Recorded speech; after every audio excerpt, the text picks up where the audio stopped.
Toda amada igreja, na paz do Senhor Jesus. Enquanto eu vou beber uma água aqui, você vai dar o seu melhor glória para Jesus que já deu hoje.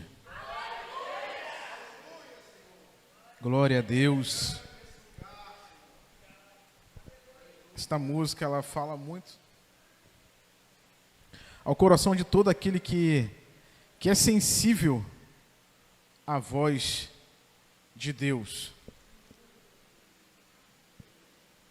Todo aquele que é sensível, todo aquele que entende que está na dispensação dele, todo aquele que entende que está na dependência dele, todo aquele que entende que tudo é por ele, tudo é para ele, e tudo foi feito por ele. É só para aqueles que entendem. Nós estamos no ano da gratidão, ano de 2024, iniciamos com os dois pés, não foi nem com o pé direito, foi com os dois pés, agradecendo ao nome do Senhor Jesus. Hoje é a última quinta-feira do ano de janeiro de 2024, culto da restituição, culto para agradecermos ao nome do Senhor Jesus. E como a Ana Paula já adiantou, foi uma bênção essa viagem. Eu falei para ela que, apesar do exame não ter o resultado que a gente queria, mas eu falei para ela hoje, olha, Deus nos enviou 3.000 quilômetros para falar para duas pessoas dentro daquele hospital. Uma para falar de Jesus realmente, e a outra para direcionar o ministério, porque ela estava retornando para os caminhos do Senhor. Então Deus, ele faz isso. Às vezes ele vai te mandar para um lugar longe, para você falar de Jesus, e você precisa estar atento e atenta às oportunidades que ele vai te dar. Abra sua Bíblia em Gênesis capítulo 26. Vamos falar sobre atitudes de uma pessoa que ela é grata. Gênesis 26, nós já lemos esse texto semana passada no culto de doutrina, quando nós, na ministração que teve aqui na igreja, nós conversamos acerca dos poços que nós, como crentes, precisamos desentulhar. O poço do ódio, o poço da discórdia, para que você possa, enfim, receber uma promessa e ter paz. Hoje nós vamos ainda continuar no mesmo texto, mas de uma maneira diferente. Gênesis capítulo 26, verso 22, diz assim: E partiu dali e cavou outro poço, e não porfiaram sobre ele. Por isso chamou o seu nome Reobote, e disse: Porque agora nos alargou o Senhor, e crescemos nesta terra. E apareceu-lhe o anjo naquela mesma noite, e disse: Eu sou o Deus de Abraão, teu pai. Não temas, porque eu sou contigo, te abençoar-te-ei. Multiplicarei a tua semente por amor de Abraão, meu servo. 25. Então edificou ali um altar e invocou o nome do Senhor, e armou ali a sua tenda, e seus servos cavaram um outro poço.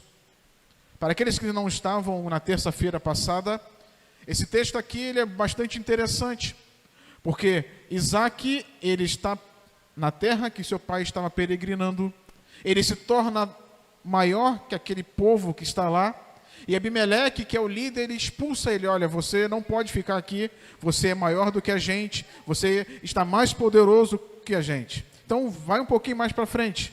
E ele começa então a desentulhar os poços do seu pai para poder sobreviver, porque ali era uma parte desértica, e passa por todos aqueles perrengues que você deve ler o texto. Na tua casa você vai ler.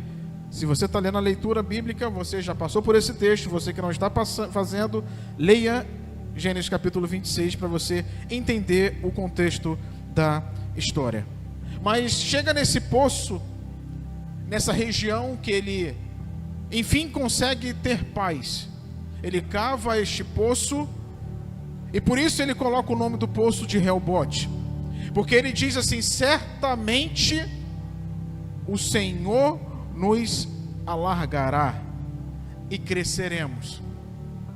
Então ele entende que naquele local ali Deus vai fazer dele, vai cumprir a sua promessa e que tinha dado ao seu pai Abraão.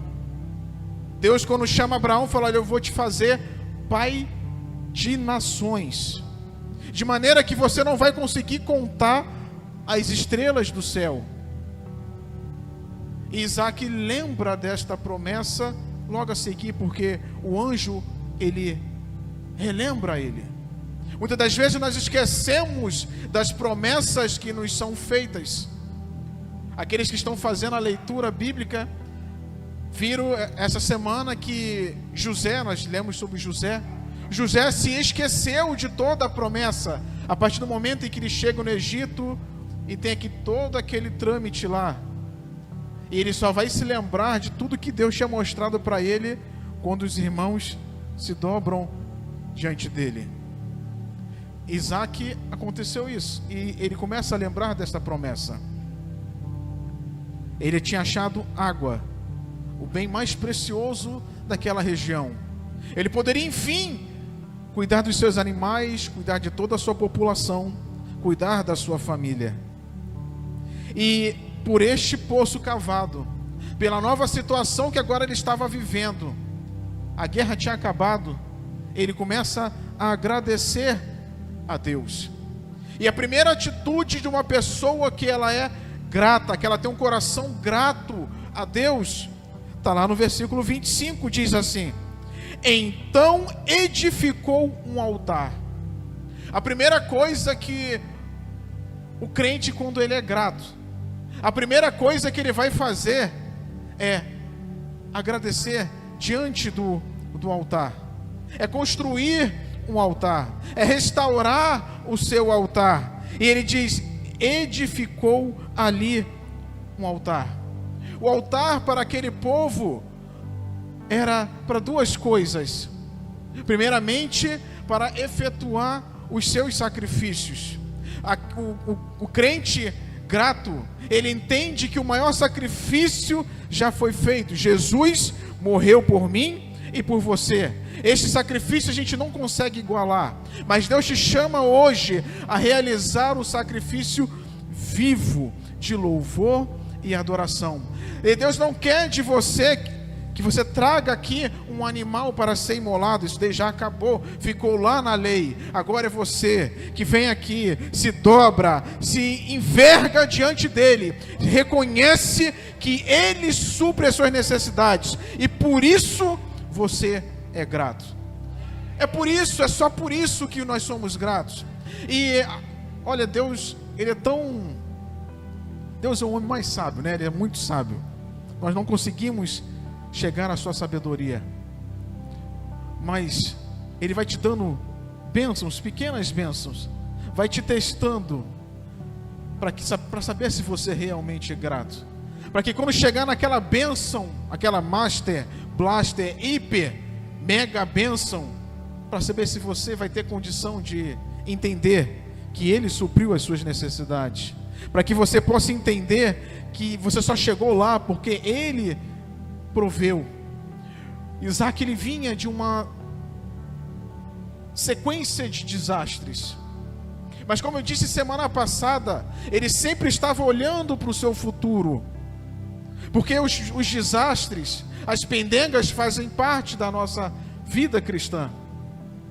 Mas quando nós lemos o texto, isso eu expliquei semana passada, todas as vezes que acontecia um conflito, ele vinha e andava para outro local, porque tem coisas que você deve enfrentar, mas tem coisas que a direção de Deus vai te levar para um lugar mais distante, porque quanto mais distante do mal você estiver, mais perto de Deus você estará. Quanto mais distante você deixar do pecado, mais perto de Deus você vai se chegar.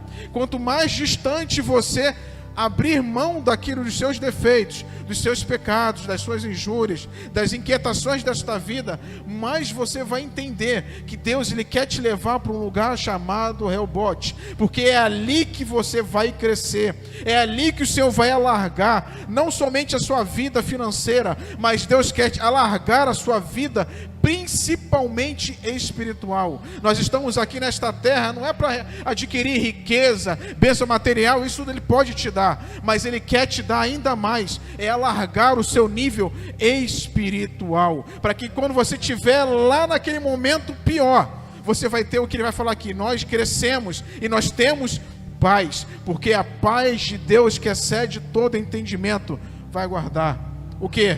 Os nossos corações. E Ele edificou ali um altar. Olha o que diz Levítico: se a oferta for um holocausto, Ele oferecerá macho sem defeito, a oferta será voluntária no portal da tenda do encontro. Aí, o altar do sacrifício, ele ficava na porta do tabernáculo. Todas as vezes que você vier para a igreja, porque é aqui que nós encontramos o Senhor Jesus, você está vindo para oferecer o seu melhor sacrifício. A oferta tem que ser voluntária. Eu vou para o culto porque é lá que o meu Senhor Jesus está. Tinha um corinho antigo que dizia assim: quando eu cheguei aqui, meu Senhor estava no meio da igreja, Ele passeava. É voluntário. Oi, Senhor, eu estou aqui porque eu sou totalmente dependente de Ti. A minha adoração, o meu louvor, a minha oferta a Ti, ela é voluntária. Eu não estou aqui porque eu sou forçado, eu não estou aqui porque alguém me obrigou, eu estou aqui porque eu necessito, eu estou aqui porque eu preciso ver a Tua glória. Como foi a primeira mensagem que foi pregada aqui no dia 31 de dezembro para a virada, que foi sobre a presença. Vou falar com o pastor para ele pregar de novo na metade do ano, porque diz a passagem assim, né? Renova, Senhor, no meio dos anos, porque no meio do ano, é no meio da caminhada que o crente ele vai ali esmorecendo, vai chegando, a carga vai aumentando, e nós precisamos renovar as nossas forças. Então que a presença de Deus, ela esteja contigo já agora nesse finalzinho de janeiro, início de fevereiro. Que a sua carga de bênção ela seja renovada, que o seu espírito seja renovado, que as suas forças sejam renovadas, que o seu motivo para adorar ao Senhor Jesus seja renovado, que o seu motivo para se dobrar e orar seja renovado, que o seu motivo para ler a palavra do Senhor seja renovado. Sirvam ao Senhor com alegria. É alegria. Alegrei-me quando me disseram: vamos à casa do Senhor. Ei, terça tem culto, vamos. Quinta tem culto, vamos. Domingo de manhã tem culto, vamos. Domingo tem oração, só lembrando, vamos. Domingo à noite tem culto, vamos. Por quê? Porque é onde o Senhor está a fartura de alegria, a liberdade, a adoração, a louvor. É assim. Glória a Deus. Venham diante dele com cantos, júbilos. Reconheçam que o Senhor é nosso Deus. Ele te fez, você é dele. Nós somos povo dele e rebanho que ele conduz. Ei, se você deixar Jesus ser o teu pastor, se você deixar ele te conduzir, você nunca vai comer capim seco. É só capim verde. É só alimento bom. É só comida gostosa. Quero dizer mais uma coisa, nessa viagem eu não tinha direito à alimentação lá no hospital. É só ela que tinha. Mas Deus providenciou a alimentação. Não paguei a alimentação. Deus supre tudo. Tudo. Quando você deixa o pastor te guiar, Ele vai suprir. Vou contar mais uma bênção aqui, que nem minha família sabe. Quando nós estávamos lá, eu recebi uma oferta. Um colega meu falou assim: eu vou te mandar porque você prega a palavra. Aí mandou uma oferta para mim, para suprir nossas necessidades, porque o gasto foi bastante alto daqui para lá. Mas o outro altar, que é a principal coisa que nós fazemos, é o altar para adorar. Lá no tabernáculo tinha a primeira peça, o altar do sacrifício. O homem só chega até Jesus por conta do sacrifício. O altar do sacrifício representa a morte ali de Jesus. Mas dentro do santo, no lugar santo, existia ali um incensário, que ele era também um altar, mas de adoração, simbolizava as orações que o sacerdote levava para Deus. Você vem ao culto para adorar a Deus. Salmo 95:6: venham, adoremos, prostrados e ajoelhados diante do Senhor, nosso Criador. Isaac, ele reconheceu que ele não precisava só oferecer sacrifício ali, imolar sempre ali um cordeiro, mas ele queria agradecer a Deus por tudo que Deus tinha feito por ele. Ele era crente já, mas memória fraca, esqueceu das promessas que o seu pai tinha recebido. Quando Deus relembra, ele vai e começa a adorar. Deus quer fazer isso contigo hoje, quer te fazer lembrar das promessas que um dia você recebeu. Ainda não se cumpriu, mas você precisa crer. Abraão não viu a promessa que ele recebeu, mas ele creu. A Bíblia diz: Abraão creu e isso foi-lhe imputado, foi colocado como crédito na sua vida. Muitas das vezes as promessas elas se cumprem na vida dos filhos. Tem promessas que meus pais receberam, mas que nós estamos vivendo hoje. Tem promessas que você vai receber, muitas das vezes você não vai nem ver, mas vai se cumprir na vida dos seus filhos. Isaac, ele recebe novamente esta promessa. Daquela mesma noite: eu sou o Senhor Deus de Abraão, não temas, porque eu sou contigo e abençoar-te-ei, multiplicarei a tua semente. Ei, tudo que você plantar, se você deixar o Senhor regar, vai multiplicar. Todo investimento que você faz no céu, todo investimento que você faz na igreja, ele faz render. E os juros é bastante alto. Então, eu te garanto que qualquer investimento que você fizer na noiva, você não vai tomar calote. Você pode investir em qualquer ação do Banco do Brasil, você pode investir em uma ação da Petrobras.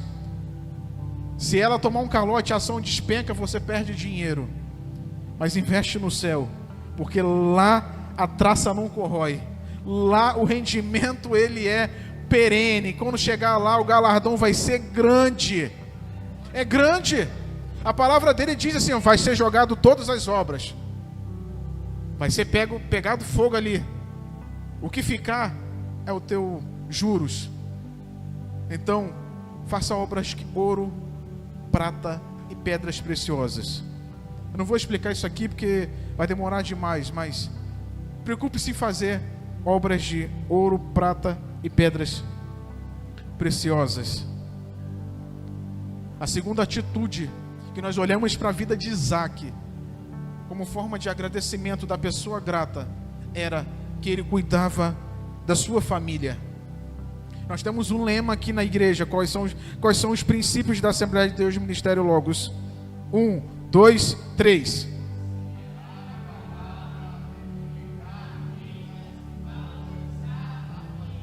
Valorize a sua família. E edificou um altar, invocou o nome do Senhor. Você já veio aqui para reparar o seu altar. Você já invocou o nome do Senhor. E se não invocou, você deve estar com cola super bonde na boca. Mas outra coisa que ele fez, ele armou a sua tenda. Naquele tempo a gente já sabe que todo mundo era peregrino. Não era igual hoje que a gente faz uma casa de alvenaria e fixa o lugar. Aqueles homens, eles só fixavam um lugar, a residência, quando eles iam morar ali realmente. E ele cuidou da sua família. Ele viu que o lugar era bom. Ele viu que ali ele poderia crescer com a sua família. Ele viu que ali a água era boa. Nós lemos isso nos versículos anteriores, que diz lá que os servos deles acharam um lençol freático muito bom de água perene, água boa para se beber. Aí eu pergunto para você, como é que você tem cuidado da sua família? Você tem dado água boa para os seus filhos beberem? Você tem procurado um lugar onde você possa alimentar e sustentar a sua família? Porque foi isso que ele fez, depois que ele abriu o poço lá em Rehobote. E aquele que não cuida da sua casa, a Bíblia diz que é pior que o infiel. Se alguém não cuida dos seus parentes, e especialmente do da própria casa, ele negou a fé e é pior que um descrente. Então o que isso quer dizer? Não adianta eu chegar aqui, dar 3 pulos, rodada, falar 50 línguas estranhas, mas a minha casa está destruída, a minha família está totalmente destruída. Eu sou pior que o infiel, neguei a minha fé. E somente um coração grato, ele vai cuidar da sua família, porque ele vai entender que tudo que a família está passando, tudo que a família está recebendo é por conta de Jesus. E se você não cuidar da sua família, você negou a sua fé. Ele entendia também que a sua família agora poderia estar mais unida. Quando nós lemos lá em Josué, lá no pecado de Acã, diz assim, que Acã foi lá, pegou a capa babilônica, Israel tomou um pau lá na cidade de Ai. Deus dá instrução para Josué e vai tirando sorte até chamar a família toda. Por quê? Porque todo mundo morava na mesma casa. Naquela época era o costume, por isso tem na Bíblia assim, olha, eu sou o Deus que visita a maldade no pai e nos filhos até 3ª e 4ª geração e abençoo até 1000 gerações. Porque era costume naquela época viver dentro do mesmo telhado, bisavô, avô, pai, filhos, todo mundo junto. E ele entendeu isso daqui, unidade na família. Não existe família perfeita, existe família ajustada. Família é um conjunto de pessoas que pensam totalmente diferente. Se você sentar comigo com a Ana Paula, você vai ver que a gente tem pensamentos às vezes antagônicos. Mas qual é o que nos une? Qual é o que te une para trazer você para a igreja? É Jesus. Então nós precisamos a cada dia mais ensinar os nossos filhos no caminho em que deve andar, para que quando ele crescer, ele vai entender, poxa, eu passei minha vida toda na igreja, eu vi a minha família ser abençoada durante os anos, nós passamos até alguns perrengues, tá certo? Mas Deus operou uma paz tão grande na nossa família, que Ele fez a gente vencer, que Ele fez a gente ultrapassar, que Ele deu bênção para nós, que Ele nos abençoou grandemente, que Ele suplantou as nossas expectativas, Ele superou. Foi isso que Deus fez conosco lá em Belo Horizonte. Ele superou as nossas expectativas naquele lugar. E olha só o que uma família unida ela faz. Josué capítulo 24, 15 diz assim: mas vocês, se vocês recusarem servir o Senhor, escolham hoje a quem vocês vão servir. Escolha hoje. Se escolherão servir os deuses dos seus antepassados, em cuja terra vocês habitaram. Mas ele deixa um mais. É esse mais aqui que eu quero falar para você. Quanto a mim, completa, eu e minha casa serviremos ao Senhor. Somente um coração agradecido entende isso daqui, que eu e a minha família, nós serviremos ao Senhor, porque servir ao Senhor é sinônimo de gratidão. Tá chovendo, é? Eita Deus, segura um pouquinho a chuva aí, já estou terminando, irmão. Ainda bem que vocês moram aqui do lado. Segundo, última característica para terminar. Olha o que ele diz aqui no 25 ainda. E os servos de Isaque cavaram um poço. Confiança em Deus.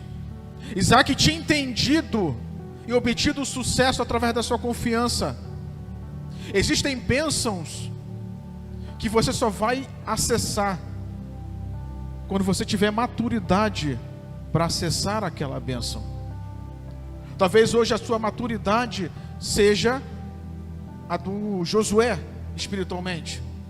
Então Deus não vai te dar uma bênção porque você não vai saber o que fazer com ela. Mas todas as vezes que você começar a se aproximar e ler, mais intimidade você vai adquirir, mais maturidade você vai entender. E as pendengas da vida servem para que a gente adquira maturidade. Tem especialistas hoje que dizem que hoje em dia as nossas crianças, elas não estão, quando chegam à fase adulta, são adultos inúteis. Porque os pais, na sua inutilidade também, não dão problemas para que eles resolvam. Porque todas as vezes que acontece um problema, você ativa no seu cérebro, o teu cérebro ele começa a pesquisar dentro da tua cachola maneiras de resolver aquele problema. Só que as nossas crianças de hoje tem pais que quer blindar ele ali, não deixa ele se machucar, não deixa ele se frustrar. Meu filho, menino chora, quero celular, vai lá e entrega. Não sente o que é frustrar, não recebe não. A Bíblia já iniciou com não. Não também é resposta. A Bíblia já inicia com a palavra não. Deus diz, não comerás daquela árvore ali. Então todas as vezes que você dá um não para o seu filho, você está criando nele anticorpo para quando chegar na fase adulta, ele resolver as coisas. Mas a confiança em Deus, ela só é desenvolvida quando você desenvolve a sua fé. Aquele homem que deixou Jesus maravilhado, que foi o centurião, até ele chegar naquele nível, olha, você não precisa ir lá em casa, só diz uma palavra e ele vai ficar curado. Ele exercitou grandemente a sua fé. Se você não exercitar a tua fé vai atrofiar. E ele entendeu que não precisava mais temer. E se você continuar lendo o texto, você vai ver que até Abimeleque veio até ele, viu que ele estava sendo abençoado e quis fazer uma aliança com ele. E diz assim, Isaías 41, não temas porque eu estou com você. Confiança é isso. Quando você entender Isaías 41, que Deus está contigo em todos os momentos, não temas, eu estou com você. O medo, ele é natural do ser humano, mas esse medo aqui, não tenha medo, pois eu sou o teu Deus, ou seja, eu vou te levar para um lugar que você não imagina. Eu vou te dar salvação, não tenha medo. Não tenha medo de se você faz tudo corretamente acerca da Bíblia. Não tenha medo de perder a sua salvação. Será que se Jesus voltar, eu vou ficar? Se você faz tudo o que é para fazer, se você coloca a tua fé nele, se você se priva e mata o seu eu, se você carrega a sua cruz, não tenha medo, pois ele é o seu Deus. Ele vai te fortalecer nos momentos em que você vai precisar de força, porque a nossa caminhada, como eu disse, nós vamos ficar fracos e vamos ficar fortes, mas ele vai nos ajudar. Eu vou te segurar com a minha mão. Pedro, quando ele saiu do barco, enquanto ele estava olhando para Jesus, ele continuou andando nas águas. A partir do momento em que ele olhou para o lado, sentiu um ventinho, ele se afogou. Muitas das vezes nós estamos até caminhando, mas a tempestade da vida faz a gente deixar de olhar um pouco para Jesus, e você vai se afogar. Mas assim como Jesus teve a atitude de segurar, após ele grita, Senhor, eu vou perecendo, ele reconheceu que precisava de Jesus. Todos nós precisamos todos os dias reconhecer que precisamos de Jesus, e a mão dele está estendida para salvar a todos aqueles que necessitam. Confiar em Deus é sinônimo de crer nas promessas feitas por Ele. Jeremias 29 diz assim: eu sei os planos que eu tenho para você, planos de bem e não de mal, para lhes dar o fruto que vocês anseiam. Então, o Senhor Jesus te abençoe. Gratidão fala de adoração, gratidão fala de cuidado familiar, gratidão fala de confiança em Deus, confiança naquele que tudo pode. E para finalizar, vamos encerrar com uma palavra de Jesus. Para o homem é impossível, mas para Deus todas as coisas são possíveis. Mateus 19, 26. Deus te abençoe, no nome de Jesus. Eu agradeço a oportunidade.